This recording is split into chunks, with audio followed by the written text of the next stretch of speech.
aje ni amayeri yo gusaba yego ubu nyine aguhamagara we mu gihe no kukuruhukiraho uri useful kuri we yego ashobora kuba akeneye umuntu bavugana yego aguhamagara ashobora kuba ari bored cyangwa se akeneye inama zawe azi ko hari ibyo ushoboye yego ntabwo we kuba umukobwa atagukunda ntabwo bisobanuye ngo ni ukurinjiji cyangwa se nuko nta mafaranga ufite cyangwa se yego turagenda naho ngaho nuko umutima we utari open kuba atari kugukunda yego ariko hari ibyo ushoboye rero iyo bigeze igihe cyo kubyutilizinga abakobwa nibo bwenge baturusha ntangire nifuriza abantu bamaze gukana subscribe kuri Oxygen TV umunsi mwiza. Uyu ni umunsi mwiza utangira icyumweru. Reka ntangire mbabwira yuko ari iby'agaciro kuba baza kureba ibiganiro byacu kandi n'iby'agaciro gakomeye Imana izajya ibaha umugisha. Ikindi kintu cya kabiri buri abantu bareba ibiganiro byacu ari abaza kuduteza imbere kuri Oxygen Salon. Buri nabyo ni iby'agaciro kandi Imana ijya ibongera umugisha kuko niyo mpamvu mwicara mubona ibiganiro bishyashya kuri ino channel.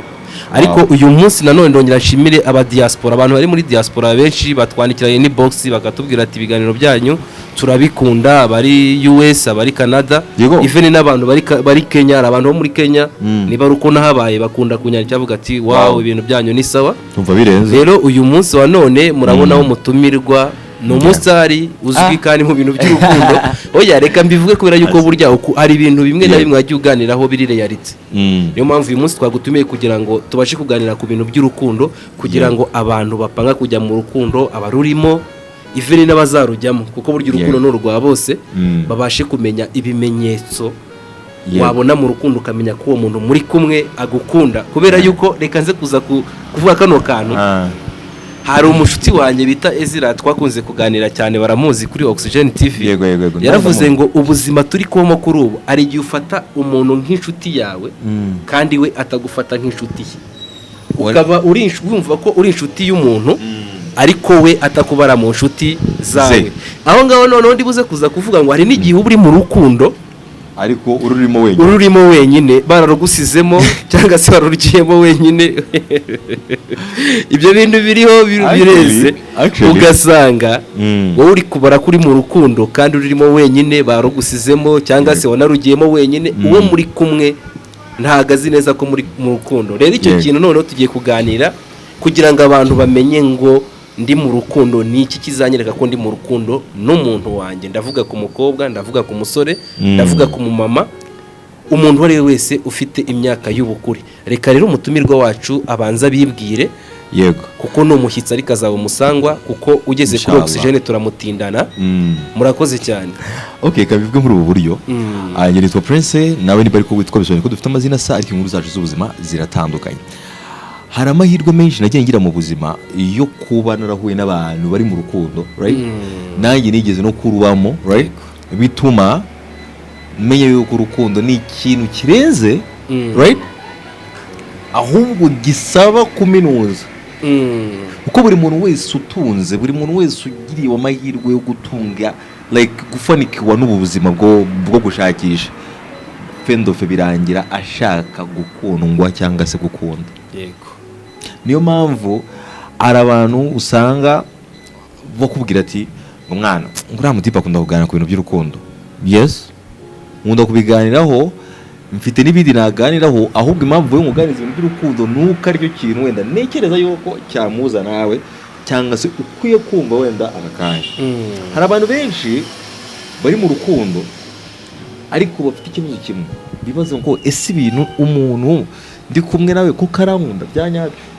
Abagabo benshi bakunda kugira icyo bita instincts, kugira kwibaza ngo ubundi bintu ndimo nibyo cyangwa umukobwa ari kunyina ari kunkoresha cyangwa ndi kugendana nabo. Hari akantu mu cyongereza bavuga ngo fast lane, hari ubundi pedestrian lane.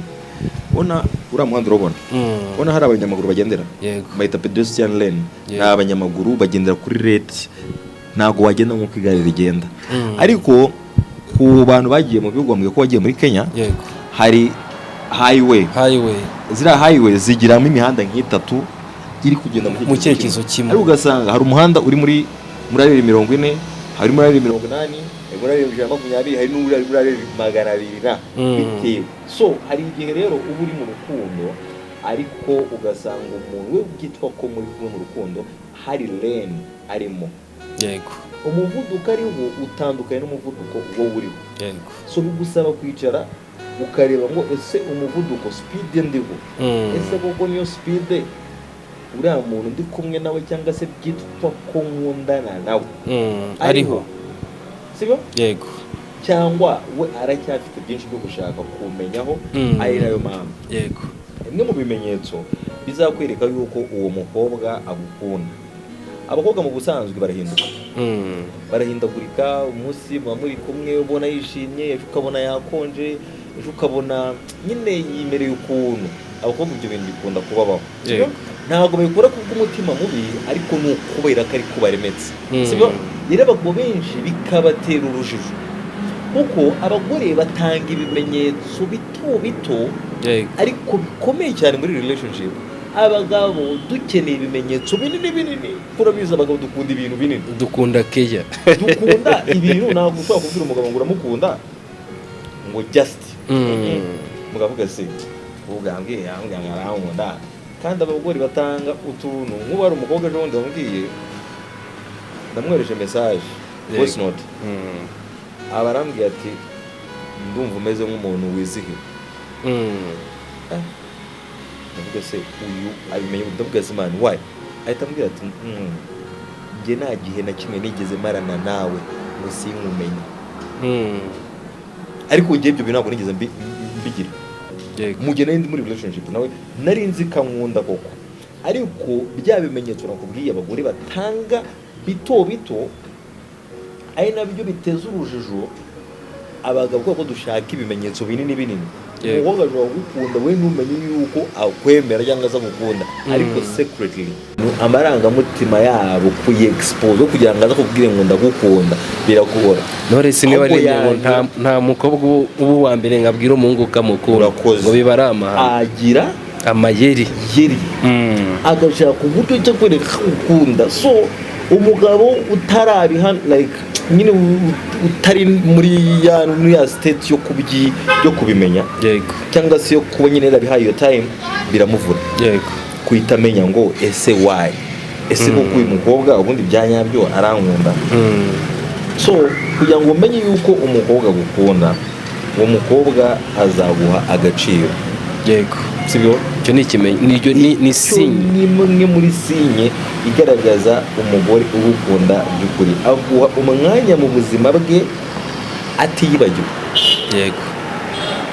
Akantu kumva, umukobwa ugukunda aguha agaciro mu buzima bwe, ako gaciro kakazana na wa mwanya na ya respect nigeze kukubwiraho cya gihe, sibyo? Igaragaza ko noneho we noneho abirimo. Igihe uzatangira kubona umukobwa ari ready kuguha iyo respect, uwo mwanya akakumva nyine, ukabona muri kugendana. N'utumenyetso tudasaba amafaranga, n'utumenyetso dusaba kuba uri attentive nawe ibyo urimo birimo. Ntabwo wabona icyo kimenyetso yuko umuntu yaguha agaciro usibye kuba nyine nawe wabihaye umwanya, wabihaye agaciro. So kugira ngo umugabo amenye yuko umukobwa amukunda, kugira ngo umugore amenye ko akunzwe, nuko azamenya utuntu duto akorerwa n'uwo bakundana. So bimwe mu bimenyetso bigaragaza ugukunda agerageza kuguha agaciro kandi atiyibagiwe, akagumana ya mahame ye, akagumana principles, ariko nawe akagerageza kugufigitinga, shaka kuna gusodeka muri noze. Umuntu ugukunda byane nakubwiye ngo aguha umwanya niyo yaba ahuze, amaking a time. Urabyumva? Yego, ndabyumva cyane. Ase hari abakobwa uziranye nabo ushobora guhamagara right now unabizi neza ko ari busy, uri no kumureba ari ubona ari muri busy, akavuga ati ihangane ndaza kukuvugisha cyane. Iyo ni respect, abakubaha kandi abagukunda. Hakaba ari n'undi uri kumubona hariya nta n'ikintu ari gukora, telefone arayubitse akahita yireba gutya agakanda ku ruhande agira gutya mukabwira ati abantu bakita ibyo telefone ngo uretse ndaza kumwitaba hari igihe avuga hari n'igihe atavuga ariko akenshi na kenshi arayireba gutya akagira we nyuma y'iminsi akaza noneho we kuba noneho yifuza kugutamporerezaho agahita avuga ati babe yo what's up man ejo bundi nari ndi busy so you call me nari mfite utuntu mugiyemo so I couldn't make it up to you so can we talk are you free kubera ko nyine utabizi disi cyangwa se kubera ko wahengamye ukagira agaciro kawe like utarisobanukirwa ukavuga ati yo man nari ngukumbuye no man hell no umuntu agakunda ahubwo menya ngo ibyo bintu iyo conversation muri kugirana iraza gusoza ivuga ngo none se witurambura akaboko aje ni amayeri yo gusaba yego ubu nyine aguhamagara we mu gihe no kukuruhukiraho uri useful kuri we yego ashobora kuba akeneye umuntu bavugana yego akaguhamagara ashobora kuba ari bored cyangwa se akeneye inama zawe azi ko hari ibyo ushoboye yego ntabwo we kuba umukobwa atagukunda ntabwo bisobanuye ngo ni ukuri injiji cyangwa se nuko nta mafaranga ufite aze yego turagendana aho ngaho nuko umutima we utari open kuba atari kugukunda yego ariko hari ibyo ushoboye rero iyo bigeze igihe cyo kubyutilizinga abakobwa nibo bwenge bakurusha yego umukobwa ntago agukura mu buzima bwe yego niyo mpamvu bafite abagabo nka 5 ariko abizi ngo Prince azi kuganira yaraneretse sinamwanze kandi sinamwemere ndacyamuhobagiza ninzanyenera umuntu wo kuruhukiraho wo kuganira nawe kugisha inama nzajya muhamagara sibyo big story urakora cyane kubita ikiboze hakaba hari n'udavuga ngo sinzi ko mwaje uziko mama mizi suka akahita bikora hakaba wa wundi ushoboye akazi kose mu buri nawe akaba mukipira kubikurikirana nta rukundo turimo ariko arabikurikirana ariko abikora we arayenda akatwitilizinga gutyo akubwira ngo umenye umukobwa yawe ahora kubaza amakuru yawe kenshi iyo muri kumwe yego niyo mutari kumwe yego ari nabyo bintu nakubwiye cya gihe ndakubwira ati kugira ngo uzamenye iyo washizeho amahame yawe abakobwa uri tayari abaho mu buzima bw'amahame yawe kandi akanagerageza guhora ashaka uburyo bwose bushoboka akubaze ku bintu byabubaka muri relationship umurimo niyo yaba atari relationship wise akakubaza baby you didn't tell me about the business meeting you had kumwe mugiye kujya muri business meeting what was it what was the feedback did they allow it did you win the gig did you win the review watsinde rya soko se bimeze bitu ugasanga nyine she has the curiosity itari kuvuga ngo nutsindira ngo jiranye wari gushaka ukubona growing ari gushaka kukubona uva kuri one level one step to another. You get? Yeah, I get. So one of the signs zigaragaza umukobwa muri kumwe bya nyabyo, sibyo? Umugabo muri kumwe bya nyabyo nuko ahora communication wise ahora ashaka kumenya amakuru yawe, ahora agushakira umwanya niyo yabahuze gute, akwitaho tiyibagiwe, like araguprioritizinga guha agaciro. Yego. Kandi nawe atakiyambuye.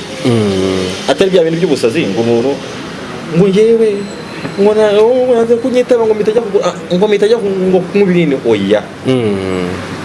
Aba yikunda anabizi ko agomba kuba bayeho neza, agaragara neza, asa neza, ari muzima mu gihe muri kumwe. Si yakwiyangiza, si yakora ibintu byagutesha agaciro.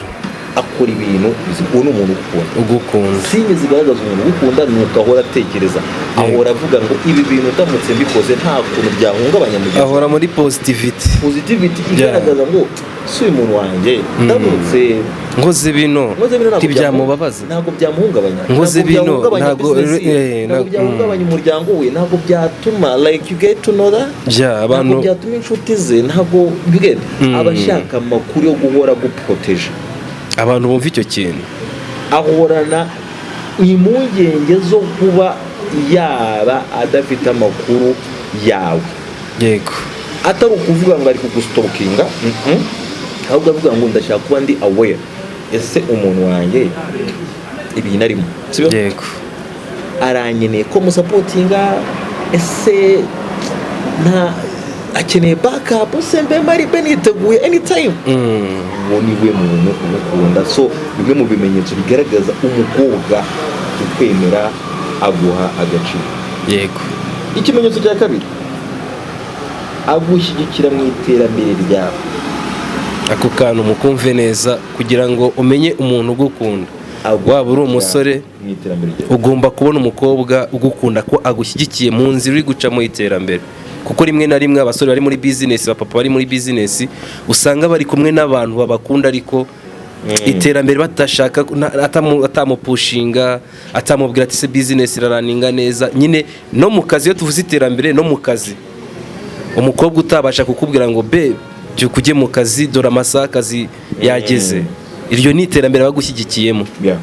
Iyo puwe nayo urayiza kuza kwivugaho iki? Iyo point ndayivugaho muri ubu buryo. Umukobwa ugukunda bya nyabyo ashyigikira iterambere ryawe. Yego.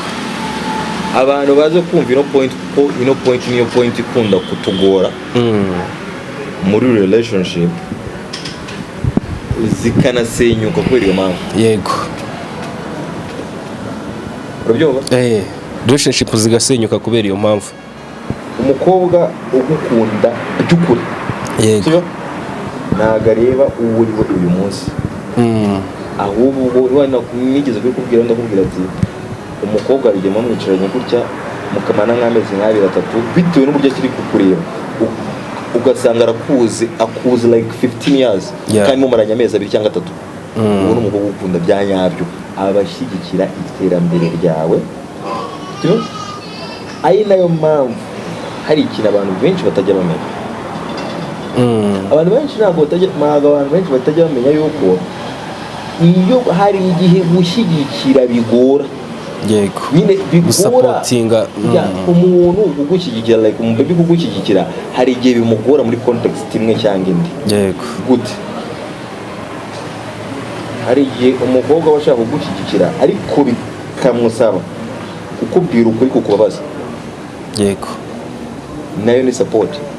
Ari gushyigikira iterambere ryawe ariko akagwa reality, ukubabaza. Reality. Niba ufite shiri wawe udashobora kukubwira ngo ibintu ukora ntago ari byiza, uwo mukobwa nimba ataratangira kukubwira yuko ibintu ukora atari byiza, ahangaha ni abagabo benshi batajya kuvuga ngo uriya mukobwa arankontorora. Ntago agukontorora, ahubwo uriya mukobwa ari gushaka ko ukora ikintu cya nyacyo, utera imbere kandi uba umuntu w'umugabo. Umukobwa rero ukubwira ibyo bintu, bro, uzacunge neza na meri wawe ibyo bintu umubebe aba kubuza ngo nukore. Mama wawe nawe ntabwo wifuza ko yakubona uri kubikora cyane, kandi nawe ubwo abikubuza usanga bisa urakoze. Ibintu sheri afite kukubuza nibyo n'ubu usanga mama wawe akubuza. So nyine ari kukugenga. Yes, umuntu ugushyira mu iterambere, ugushyigikira mu iterambere ryawe, akubwira ukuri kukubabaza, sibyo? Rimwe na rimwe iyo uri somehow uri cheap minded, ugatangira kuvuga ngo this lady is nagging, uno bebe ngarakabya, ngaragigira, ngumana uramutima n'afite bebe ugigira ba bro, nugira amahirwe uzagira umubebe ugigira cyane, ngarankontorora. Iyo ngiye yagomeza mbaza ahantu ngo se nguri hehe, ngo urataha ryari, ukabona nk'ari ukubangamirwa. Ntabwo ari ukukubangamira, kuko numara kugira imyaka, we wa muhungu we, numara kugira imyaka 30 kuzamura, uzatangira kubona yuko gutaha kare ari byo byiza. Yego. Uzatangira kubona yuko kuvuga make ari byo sawa, ugatangira kubona yuko gukora wizigama ari iby'agaciro birenze ahubwo, uzabona gukora uzabona yuko ibintu byose usabwa mu buzima ari ukwicisha bugufi. yego. So kandi uwo mukobwa akenshi na kenshi nta baby girlfriend material cyangwa se wife material, akenshi na kenshi iyo uri mu bantu akahita abona utangiye kuzamura ijwi, ahita aguha sinya, ahita avuga ati agukora ukura akamenya ko kubwira ati tarizi. yego. sibyo mbabaye kandi mu kinyarwanda, yego, akubwira ukuri kukubabaza, akakubwira ibitagenda neza, akakugira inama, akagusaba guhinduka. yego, wubaka ukantu akagusaba, ntabwo agutegeka ariko agusaba guhinduka, anakwereka impamvu zo guhinduka, anakwereka n'uburyo bwo guhinduka. yego. Ibyo ni ibimenyetso cyangwa se nimwe mu bimenyetso bigaragaza umuntu ugukunda. So ku bantu bashaka kujya mu rukundo, ibyo bintu nibyo bintu bageraho, niyo point bakunda kugeraho ikabagonga. Ugasanga umukobwa tayari wari urimo, ariko kubera ko we adashobora guprovidinga ibintu bijyanye n'amafaranga, watanga ibintu utagura amafaranga, ibitekerezo, atanga ibintu utagura amafaranga, aguha nyine cya kintu like udashobora nyine. Abantu wenda muri Amerika bagenda barikora nka therapy, mental therapy cyangwa se mental health wise cyangwa se medication y'icyo kintu, ubu like kuguha umuti w'icyo kibazo hanze barabyishyurira. Bakajya muri therapy imana akishyura amafaranga menshi, bakamuganiriza bakamubwira nk'ibibazo ko uyu mugabi abaguha mental therapy, like aguha iyo therapy free of charge. ni ubuzima bukwiye bwa nyabwo aba ari kuguha. Ariko rimwe na rimwe abasore bari n'ugukunda, abasore bari negative nta nubwo babona ko ari urukundo, ahubwo bagira ngo ni ugufuha, bagira ngo ni kondisiyo. ahubwo turi karite tunabivugaho. yego, gufuha ari karite n'ubwo n'umuntu afuha karite, kuko umuntu ukunda ikintu ntabwo yifuza yuko abandi bantu baza bakacyakisesinga kandi uko bishakiye mu nzira zabo bashaka, zaba iri negative cyangwa se ziri positive, ariko bakagikoresha mu bundi buryo. ubona we ni telefone. yego, kuyiniza ntari bi, ariko kuyiniza ukabona bikoresha ibintu bitari byiza ni ikibazo, ni ikibazo. So abantu benshi bagira ikibazo cy'uko uriya boyfriend wanjye ntabwo nanze yuko yagira inshuti z'abakobwa, ariko kuba noneho ziriya nshuti z'abakobwa zimubwira ati shyiraho, zimuraza amajoro, zimubwira gukora ibintu bitari ngombwa, zimurumbisha, zikora iki, bari abatipe b'inshuti ze, agahita avuga ati umugabo wanjye yewe kamukipinge, sekirite mu bushobozi bwanjye. yego, kandi abagore buriya bagira amategeko n'amabwiriza atagaragara ariko abaho. kandi iyo uri wa mugabo nawe wifuza kubaka, wifuza kubaho in a healthy relationship, mu mubano mu gihe utarashaka, mu mubano uri healthy, mu mubano nyine mwiza, uri peaceful, mu mubano uryoshye, wisanga uflowinze nyine umeze neza uryoshye cyane. mu rugozi mwana ubundi ba kuko nawe wahindutse cyane, afite umuntu unyitaho kabisa. ariko mu gihe uwo muntu mutari kumwe, utari kumwe n'umuntu ukwitaho, umuntu ukubwiza ukuri, umuntu ukwereka yuko nyine hari ibintu bitagenda kandi bigomba kugenda, get to know that byanze. ikimenyetso cya gatatu, akubwira amarangamutima ye.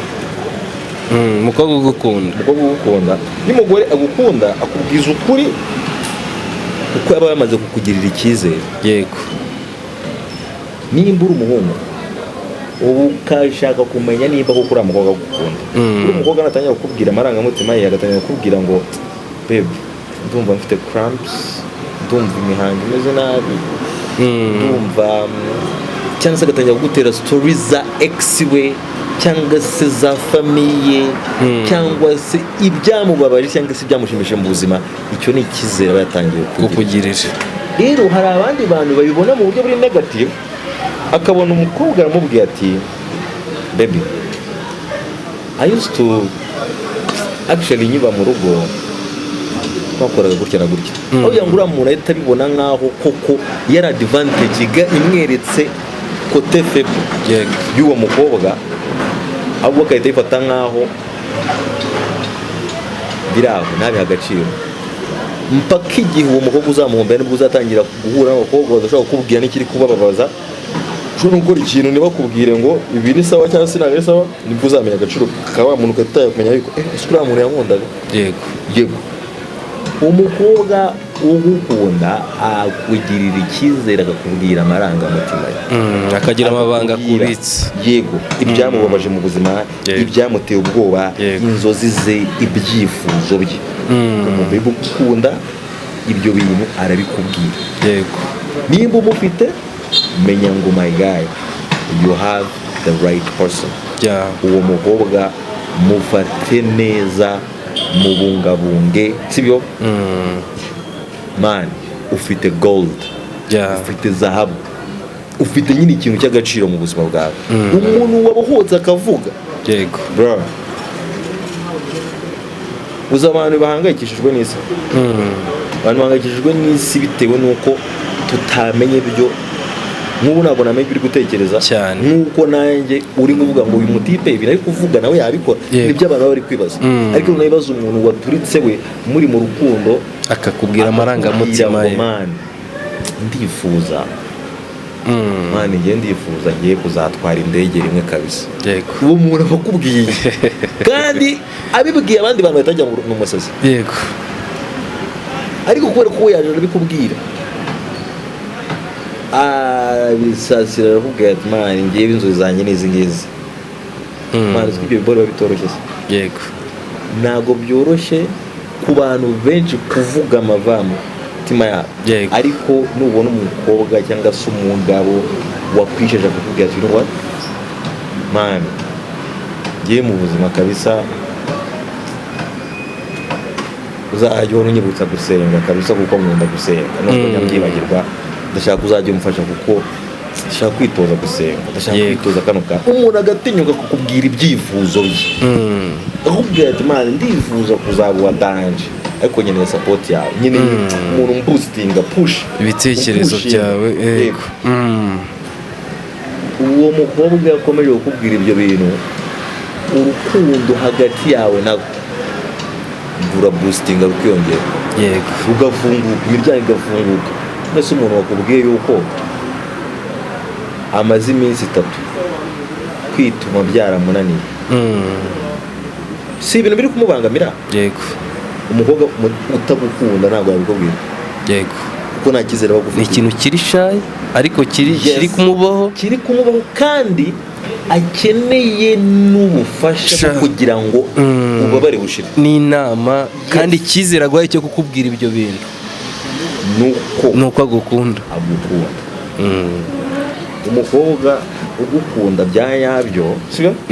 Aryama mwicaye muri mu bantu hari n'abagirls n'ibiki, akahita yumva bakundi ari muri periods ze, I mean zikamutungura, ahita akubwira ati uziko bibaye se, ukamubwira ati really nawe kubera wumva icyizere bagufite, yanze kubibwira the girls, kandi baramwegereye bari kujya akahise avuga ati cyangwa agwaye message kubera ati ibana ngibise byangirika, ukatubona na type nawe se arabikavarinze ayise ashaka gukora bigeza, kandi bikozwe neza, ayise agashyira ahantu muri restroom, ayise avuga ati nsanga muri restroom ko mukundana, abantu bari ko mukundana mujya muri restroom nta kibazo babifiteho, akahita ugenda ukahita amusitiri.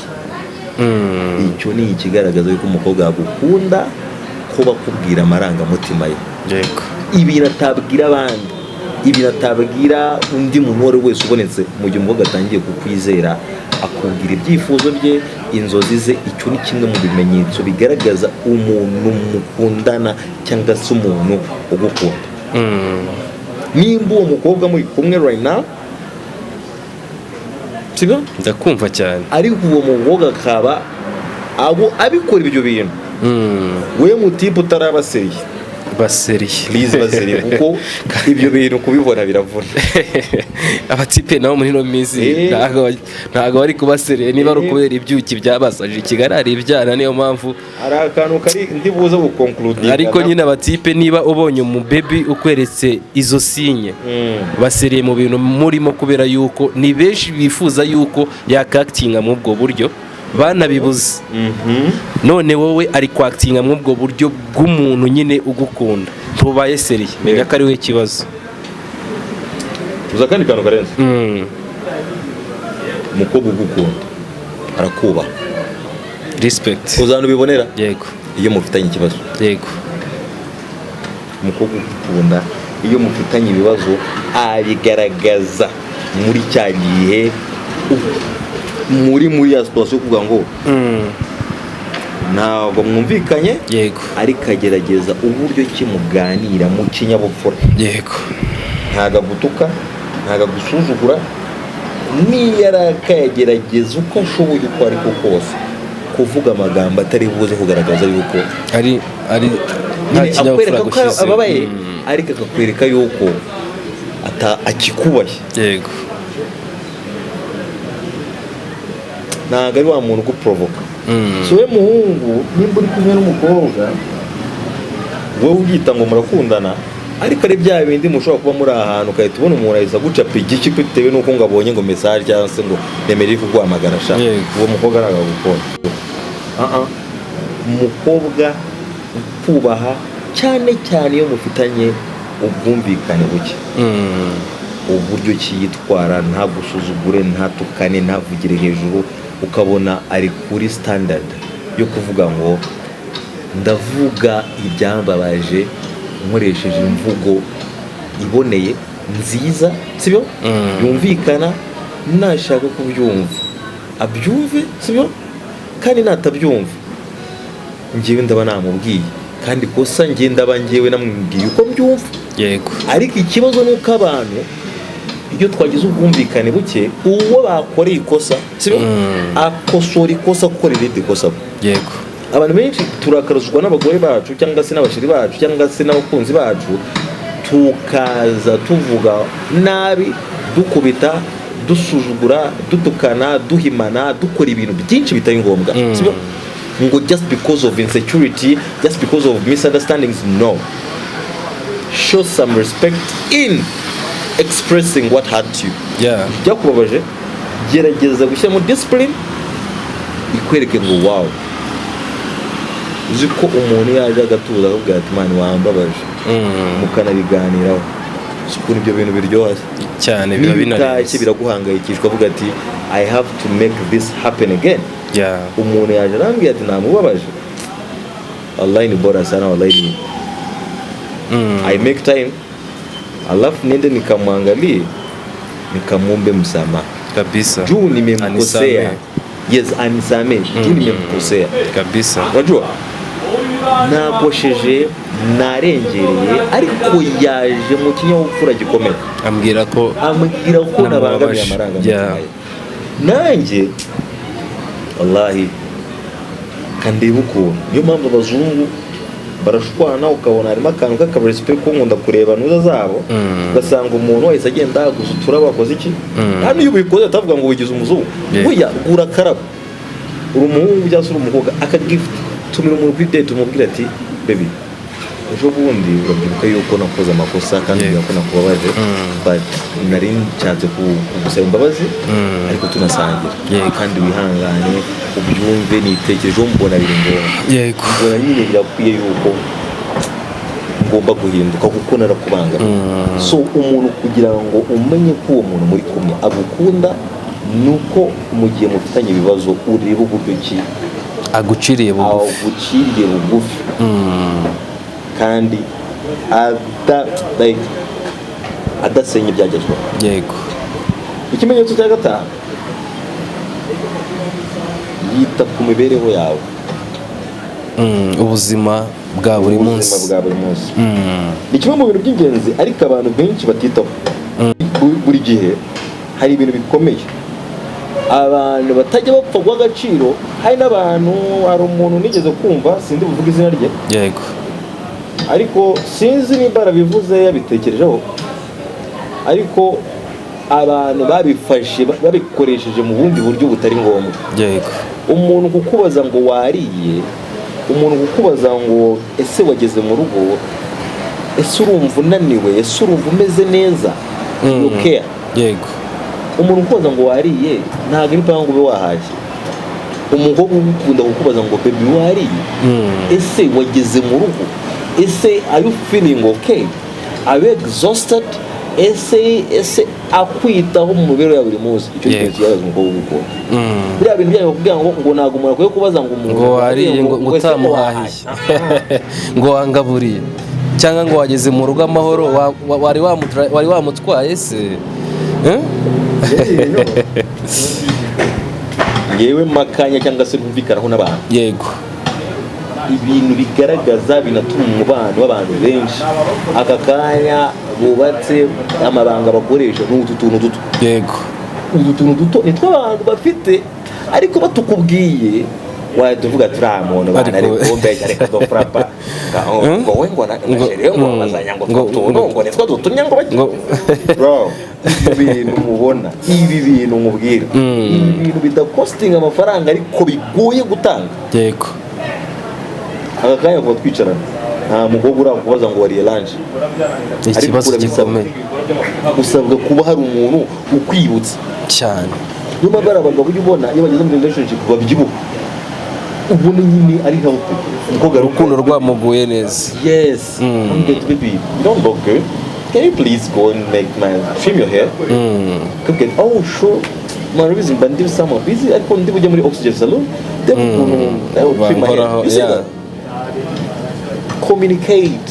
Gira umuntu kabura utuntu tw'udukeya duto. Yes. Baby, can you please change your dressing code? Wahindi uburyo kiwambara man.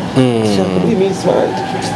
Hari utuntu nabonye nubwo atari kuguha amafaranga kujya kugura biriya bintu mu mukobwa, ariko kuguha idea y'uburyo bwiza wabikoramo, wagaragara neza kurushaho. Sukeri z'abantu bahabwa nabo bakazihabwa, abazitanga ntabwo bazi uburemere bw'ibyo batanga, n'abazihabwa ntabwo bazi uburemere bw'ibyo bakira. Ariko ibyo bintu ni bimwe mu bintu bifite agaciro, ibintu bimeze neza. Ukaza kumvisha ndakumva cyane. Ababitanga ntago bazi ibyo batanga agaciro bifite, ntago bazi uburemere bw'ibyo batanga. None n'ababyakira ntago ababyakira ntago bazi uburemere bw'ibyo bakiri, ahubwo abantu nibige kumenya yuko uriya muntu kwitaho ari uw'agaciro ku buryo ababyakira n'ababihabwa ntago bazi uburemere bw'ibyo bahabwa. Niyo mpamvu wisanga abantu ahubwo gwe kumenya agaciro k'ibyo batanga, n'abantu bakamenya agaciro k'ibyo bahabwa right now. Kuko ntago wanyumvisha ukuntu uri bumbaze AAZ wanyweye imiti, ese man komera ukuri kumbwira ngo gutya na gutya muganga akubwiye gutya, cyase wagiye kwa muganga feedback imeze gute, izo follow up nizo z'ingenzi. Niyo mpamvu nakubajije ngo aka kanya yes oya tutitaye no ku mafaranga, umunsi nashaka kuganira ku mafaranga, nshaka kuganira ku kintu cyitwa urukundo, abantu bakamenya aho bahagaze, bamenye n'agaciro k'ibyo bahabwa n'uburyo babihabwamo, not in terms of anything, in terms of love. In terms of love, the little things you have been given or you are being given, get to know that that is something very worth it. Nyine bikwiye agaciro birenze, nyine bifite agaciro karenze. Menya ahubwo ibyo uhabwa wowe byakira nawe bitanga ni iby'agaciro gakomeye mu buryo bukomeye cyane. Sibyo turya kuri point irenze, nibyo twavuze birarenze, point irenze. Buri point uko point zigenda zimanuka niko bikomeza kugenda zigira agaciro kanini cyane. Umukobwa ugukunda azakomeza kugushyira mu nzozi z'ahazaza. Muri kumwe akakubwira baby buriya nta kana kagomba tuza tibiraba ariko yatangiye yes expectation. Uwo mukobwa ni ikimenyetso kigaragaza yuko you are together. atangiye kubwira ati ase baby tugiye gutembera tugiye gukora kano kantu how is it umukobwa rero ukagukunda ukunda ko avuga amagambo akoresha kenshi na kenshi akunda kuvuga ngo njyewe nkunda ibi ngibi ntabwo aba yitaye ku byo ukunda yitaye ku byo akunda kandi yawe uvuga ngo baby njyewe na sheri wanjye buriya twe twimereye gutya ajya no mu bantu akavuga ati we do this it's we not I not her alone umukobwa rero uzamenye yuko muri kumwe mukundana kandi byanyabyo bitarimo amacenga nuko ahora agushyira mwejo hazaza he mwiterambere ry'ahazaza he ahora kubonamo like a future muri we ni wa muntu wicara gutya ahubwo ati baby cyakora nugura imodoka shaka njyewe kabisa nzabikunda kubera ko ibana kuno kuntu mba mbona ujya ku kazi nanuza unakererwa n'imvura kujyana umwana cyakora nitubana ukagura imodoka sibyo nitubana ukagura imodoka kabisa njyewe kabisa nzaba numva ngomba kugufasha nimba utajyanye abana ku ishuri mba kujyanire ku ishuri ngiye no kwiga amategeko y'umuhanda ngiye no kwiga peribe ariko urabona ko ibyo bintu kubikora all in the profit of you mwese wowe nawe you guys ngiye kwiga amategeko y'umuhanda kugira ngo baby nuguye imodoka mu gihe wagiye ku kazi nzajya ndumudropinga ku kazi ndropinge n'abana mu gihe uri busy wagiye safari ngerageze like gukora ibyo kugufasha ngo turebe ahora umukobwa ahora avuga ku hazaza hanyu ntabwo yibanda kuri we mu gihe abakobwa b'iki gihe la majorite aho uramubwira ati man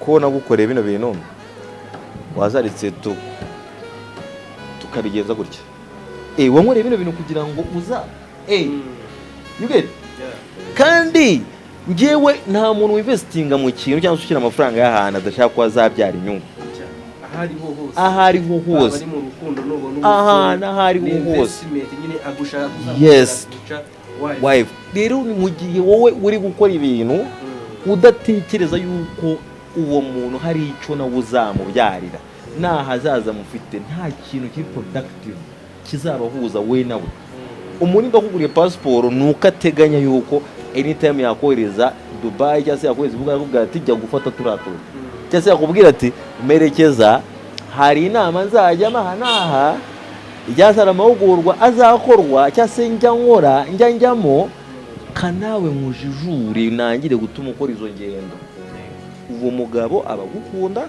uwo mukobwa wemeye nawe kumva yuko ibyo bintu ari kubwirwa cyangwa se ibyo byifuzo ari guteganyirizwa biri ngombwa arabyumva kandi nawe akabona yuko agomba gukora igikwiye so abantu benshi ntabwo bakunda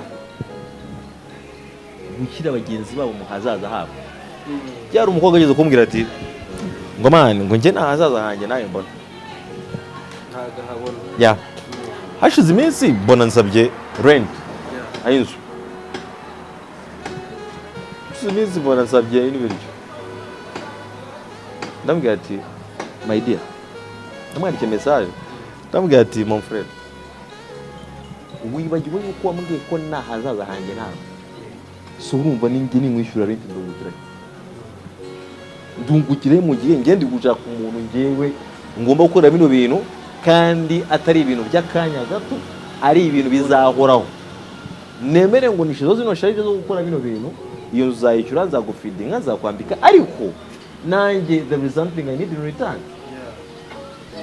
ni cyizere yuko ngomba gushaka amafaranga y'inkwano zawe nkayaguha tukazana abantu ariko mu gihe utari kunkira mu hazaza hawe wiyumva yuko ugomba kunyutilizinga ku kanya my friend niba unabikora umucipe ariko ukicura inzu unabizi neza yuko utazabana n'uwo mubebe man urinjije biriseriye winjiji ashaka amaturo ibyo bintu kamubwiza ukuri sibyo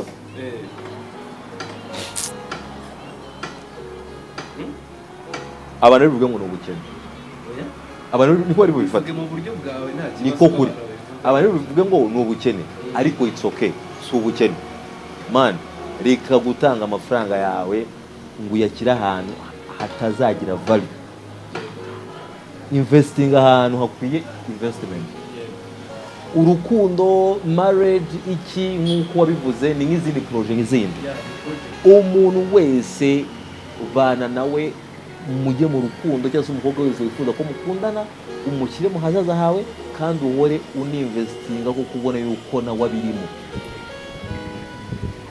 bijyemo nyine nawe abirimo kandi ubona ko yego ariko wowe uri kwishyura inzungu uri gushaka guprovinga umuntu guprovinga umuntu navuye ngo umukobwa ukunda bya nyabyo yibanda ku iterambere ryawe ku buryo ntabwo aba yifuza gusesagura kandi aribyo nyine nakubwiye umukobwa ugukura ntabwo yagusaba amafaranga buri munsi wakibwiriza nk'umusore wowe uyu uri umuntu w'umugabo ukora ikintu cyanyacyo nk'umugabo nyine umugabo ni umugabo agomba guprovidinga agomba kwakitinga ariko ku itariki ya mbere ntabwo bibizi ko umuriro ugomba kugurwa ntabwo uzi ko amazi agomba kugura ntabwo uzi ko inzu igomba kwishyurwa se iyo uri umuntu w'umugabo ibyo bintu n'umukobwa aguha results positive energy nyine aguha energy kwereka yuko kuko muri kumwe ntabwo ibyo bintu abikwibutsa unagira wika tuvuga ati man siko bibi wanjye se wallahi maze iminsi kandi nabonye ejo bundi ajya mu bintu bya bridal shower bimushyiriyeho atazajya muri za bridal shower zabo nta kintu afite cyangwa se adasa neza amaze amezi abiri ntamugurira amavuta kamwohereza arebe ukuntu yigenza uribwiriza kubera yuko afite akwereka yuko muri kumwe umugore umukobwa uwo ari we wese noneho kambereka ikimenyetso cy'umukobwa mubi ntuzanamushake umukobwa w'umujura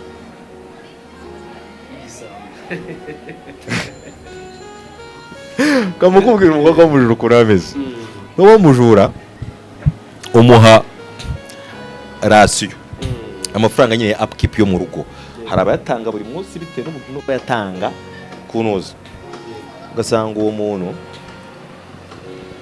ni wa muntu ushobora no kuguhamagara akubwira ati ngo nta muntu uhari hakaba hari n'abakobwa we noneho y'umukobwa uzabona akore nyine umuhaye ibihumbi 20 100 ngakore upkeep stock ibintu nk'ibyo aho ukabona hari ibintu azamisinga out kandi ari byo byari ingenzi yagakwiye ku maximizinga ako nowe ari bugrabinga kuremo banze abike none wangize ejo bundi azatokubwira ati n'amafaranga yashize kandi wowe abagabo ntabwo dukunda kujya mu bintu byo mukiko no kumenya iki uhita tuzukabe ati ntari ariko wari waza ukagaruka ahantu uzamenya yuko umukobwa noneho uwo atari igisambo ntabwo ari wataha ugasanga uri kurya ibiryo biriho akavoka kandi mu mafaranga watanze uzi ko wallahi akavoka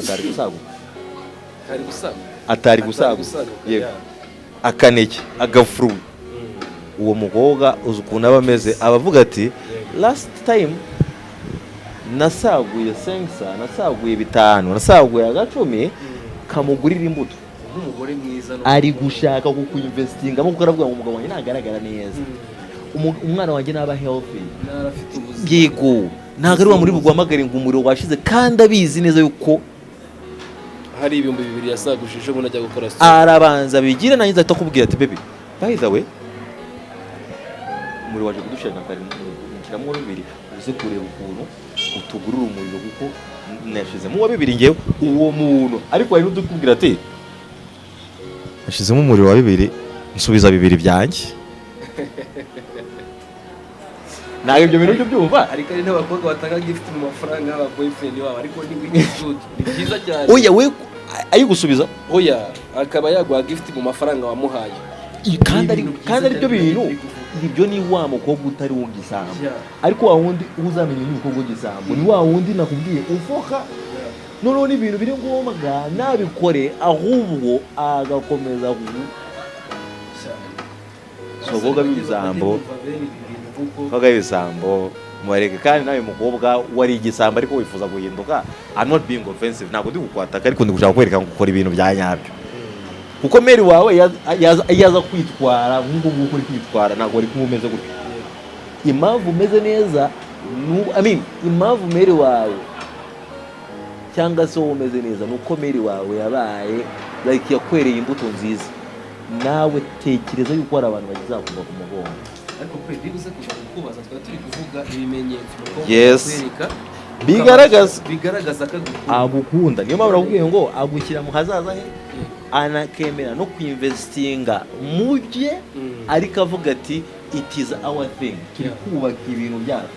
Ubu wowe iyo uri kubaka projet zawe sibyo uri gushoramo, hari uburyo bigirira impungenge uri kuvuga ati I have to do what I can do, kandi ntabwo wigavura. Umuntu rero uri mu rukundo byanyabyo, umuhungu ukunda nawe ntabwo agavura muri kimwe, ahubwo ahora avuga ati ni ibyacu, kanifuza yuko agomba kuba ameze neza, kanifuza yuko ngomba kumubwira ibintu bimwubaka kugira ngo akomeze kuba nyine afite energy, nyine afite agakuraje morale, umwereka yuko nyine ari gukora ibintu bizima nk'uko bimeze. Ikintu cya karindwi sibyo ari nacyo cyane tugira ku musozi. Yego, ikintu cya nyuma gikomeye ni uguhoraho k'uwo muntu. Yeah. Presence, communication wise, ara communicatinga kuri buri kintu cyose, naga kugostinga niyo agiye kujya ahantu aho ari hose agusaba uruhushya, ibyo agiye kujyamo ahora akubwira tape pare tape, apana nk'ibi ngibi ngo njye ntabwo nkunda umugabo ngo ushaka kumenya buri kimwe. Umukobwa we ukwemera communication ye, ahubwo aba yumva ugomba kuba uri awe y'ibyo arimo, kubera ko ntabwo aba yikeka ikibi. Ikintu cyumvise communication, umukobwa ucommunicatinga biragoye yuko n'umugabo yamukeka yuko yamuciye inyuma, nubwo yakisanga byamuguyeho byanabaye, ariko umukobwa wakoze ibyo bintu byose akanarenzaho akantu ka communication, mon frère, my guy, uwo mukobwa niyo bazana bakakubwira tuzi n'ibindi, umukobwa wawe, umugore wawe twe tubonye ari mu ari yawe tuvuga ati uriya muntu bafite ibintu bari kuganira kuko ngiwe ajya kujya ari abimbwiye. Communication ariko n'ubundi is the key to everything. Is the key to buri kimwe no mu buzima tubamo bwa buri munsi buriya. Communication, amakuru nicyo kintu cya mbere cy'ingenzi. Business even mu buzima bwose twaba turimo cyangwa waba uri kunyuramo, buriya communication, communicatingana buryoshye bushyushye, uvuga ati man umuntu turi kumwe utarimo communication, urugo rutarimo communication, rwabuzemo communication, ibintu byose biba niyo mpamvu abantu benshi iyo bamaze ku like tugana ku musozo w'ikiganiro cyacu, abantu barabyumvise ibintu birindwi, ntabwo ndi bisubiremo, muzagenda mubibona, bazabakatira ama shorts y'uburyo ki buri ngingo, banabereke ngo iyi ni ingingo turi kuvugaho, babe basimplifyingire byoroshye kugira ngo mubyumve, ariko ibyo bintu birindwi urabisabwa kandi ni ingenzi cyane. So kugira ngo umenye ibyo urimo bizabe na successful nk'uko byifuza, ibyo bintu bimenye. Kandi ntabwo ibintu turi kubwira tukubwiye ngo kwera kumaze kubimenya ngo kanya bito widumbikiza ngo bitukundana. True love is never forced, sibyo? Ntabwo baruhiga, birikora mu buryo bwabyo kandi bigakora ibintu nakubwiye ngo ni ibimenyetso bito bito bikwereka umugore yuko ari uwanyawe, kandi umugore ukunda koko byanyabyo nkuko twabivuze, ni wa muntu noneho still ukureba ariko akabona hazaza hawe cyane kurusha uko ari kureba aka kanya. That was the tea. Prince, kugira ku musozo w'ikiganiro twari turi kuganira ku bimenyetso birindwi Yego. waba uri umugabo cyangwa se uri umusore ukabasha kubona ko umukobwa agukunda cyangwa Akwemera, muri mu cyangwa rukundo se- nyine true love. yego ubutaha tuzaganira ku bindi bimenyetso noneho umukobwa yabona ku musore cyangwa se ku mupapa, yego ndavuga umugabo wiwe ku buryo abona ko amukunda Amukunda. true love. yego Urakoze byanyatse cyane, ni urakoze akagaruka cyane Oxygene. inshallah turishimye kandi Imana iguhe umugisha. ibanga kuri twese Kandi iduha umugisha yego inshallah sawa sawa